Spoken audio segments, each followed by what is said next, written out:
नमस्ते दोस्तों, आप लोगों को फिर से स्वागत करती हूँ मेरे चैनल पे। तो मैं आज मार्केट जो गिरा उस पे बात करने आई हूँ। मार्केट सवेरे जिस तरह से गिरी तो मुझे तो लगा था कि आज म्यूचुअल फंड में इन्वेस्टमेंट करने का मौका नहीं मिलेगा। पहले सवेरे जब मैं अपना शॉर्ट वीडियो डाली थी तब मुझे दिखी कि मार्केट डाउन से रिकवर कर गई और फिर 12 बजे तक मुझे वो रिकवर होती हुई दिखी। तो मैंने सोचा कि चलो जो भी हो, अगर मार्केट इस तरह से टाइम करती रहूंगी तो मेरे हाथ से हो सकता है कि मौका निकल जाए। इसीलिए कहते हैं ना कि मार्केट को टाइम नहीं करना चाहिए। 12 बजे तक मार्केट रिकवर कर गई। उसके बाद फिर मार्केट गिरी और तब अच्छा खासा मार्केट गिरा हुआ था। लेकिन लास्ट मोमेंट में क्या किया, लास्ट मोमेंट में फिर 15 से 20 मिनट रहते मार्केट फिर रिकवर कर गई। लेकिन मैंने मौका नहीं छोड़ा। इसीलिए नहीं छोड़ा क्योंकि मैं कल जो चार्ट मैंने देखा था कल और उसके पहले लगातार 3 दिन से मुझे चार्ट में रेड कैंडल दिखी। और फिर जो आज आरबीआई गवर्नर संजय मल्होत्रा साहब का जो अनाउंसमेंट आया उसने भी बहुत हलचल किया मार्केट में। कभी मार्केट इसी कारण से खुशखबरी मिलने के कारण चढ़ी, फिर कुछ हुआ जो फिर मार्केट सेलर ने डाउन किया, फिर बायर्स हावी हो गए जो मार्केट ऊपर चढ़ गई। इसीलिए मैं दुविधा में नहीं रहना चाहती थी। जो हो, पैसा आज मुझे डालना था क्योंकि चार्ट के अनुसार मुझे दिख रही थी मार्केट कि आज मौका थोड़ा सा है, इसीलिए मैंने पैसा डाल दिया था। मार्केट तो हमेशा ऐसे चढ़ते उतरते रहेगी क्योंकि कभी ट्रम्प साहब का कुछ अनाउंसमेंट आ जाता है, कभी हम लोगों के रेट कट के बारे में बात होती है।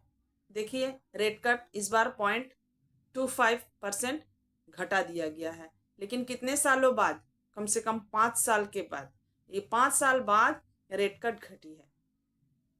इतना दिन तक हर कोई यही सोच रहा था कि रेट कट होने वाला है, होने वाला है, होने वाला है। अब तक रेट कट हुआ नहीं था। चलो फाइनली रेट कट हुआ है। बहुतों से पता चल रहा है कि न्यूज़ में जो दिख रही है कि और रेट कट हो सकता है। तो खैर जब हो तो तब देखा जाएगा।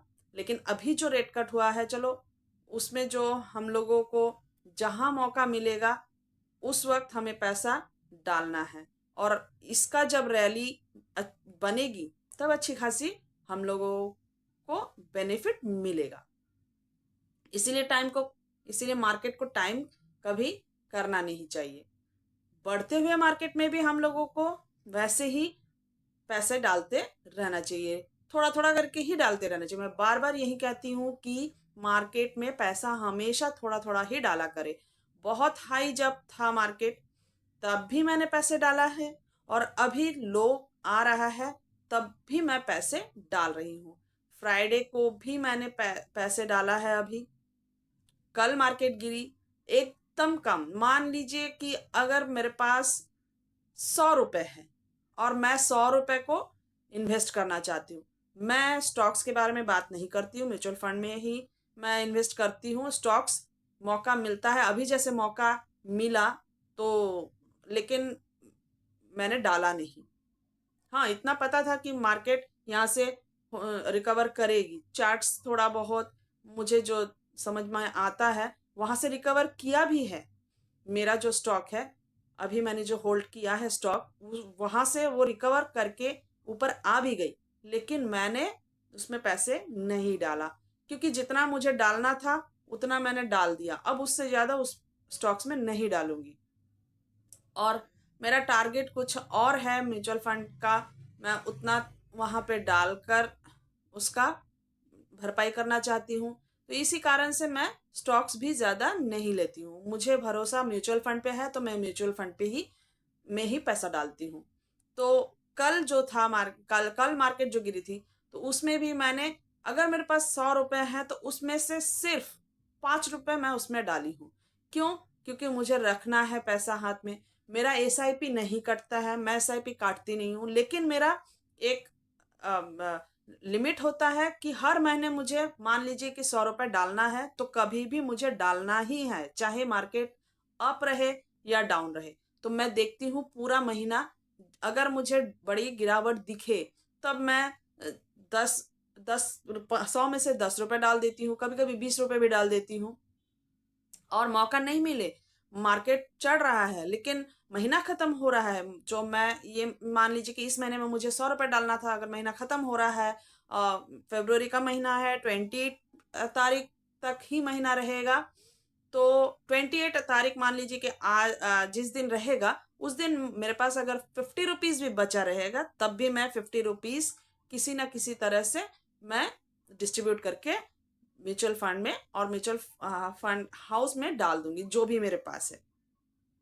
अब आ जाता है कि मेरे पास किस तरह के फंड्स हैं। मेरे पास इंडेक्स फंड भी है, मेरे पास लार्ज फंड भी है, और स्मॉल, मिड, फ्लेक्सी, मल्टी, सारा ही है मेरे पास। मैंने अपने जर्नी में जैसे जैसे मुझे पहले समझ में नहीं आता था, तो मैंने लार्ज, मिड और स्मॉल कैप का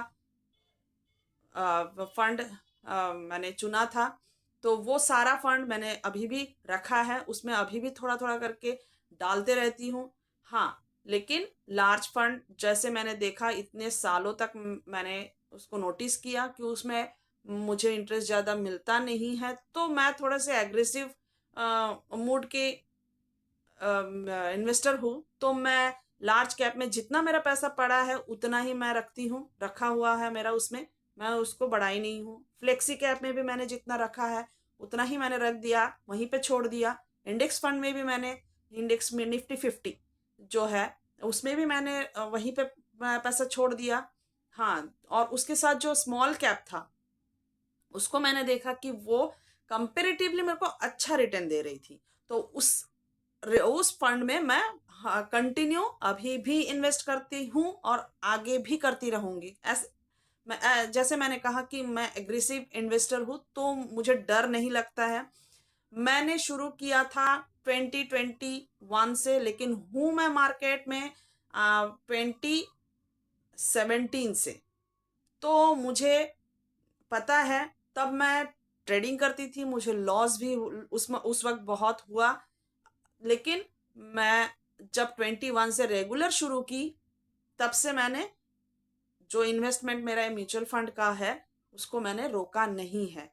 लेकिन 21 की जो गिरावट थी उस पे भी मैंने सीखा। क्या सीखा? कि जब मार्केट डाउन रहे उस वक्त तो बिल्कुल नहीं रोकना चाहिए पैसा, उसी वक्त लगे तो जितना है उतना उड़े लो, उतना पैसा डालो।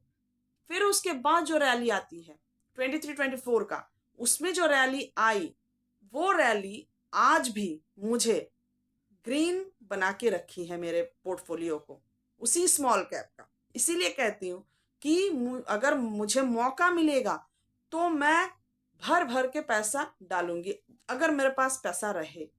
और मान लीजिए कि पैसा नहीं है उतना, तो मैं मंथली एक अमाउंट डिसाइड करके रखती हूँ, जैसे हर कोई एसआईपी करता है, मैं उसी तरह से एसआईपी के अमाउंट को, जैसा एसआईपी जैसा अमाउंट को मैं अलग करके रखती हूँ कि हर महीने मुझे एनी हाउ उसको डालना है। मैं वेट करती हूँ और मार्केट मौका मौका देती भी है।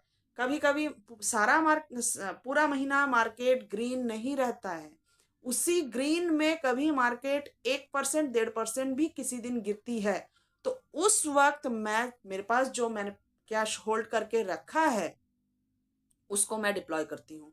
तो इस तरह से मैं अपना पोर्टफोलियो में पैसा इन्वेस्ट करते रहती हूँ। तो मार्केट को टाइम नहीं करना चाहिए, कोई भी इवेंट आ सकता है।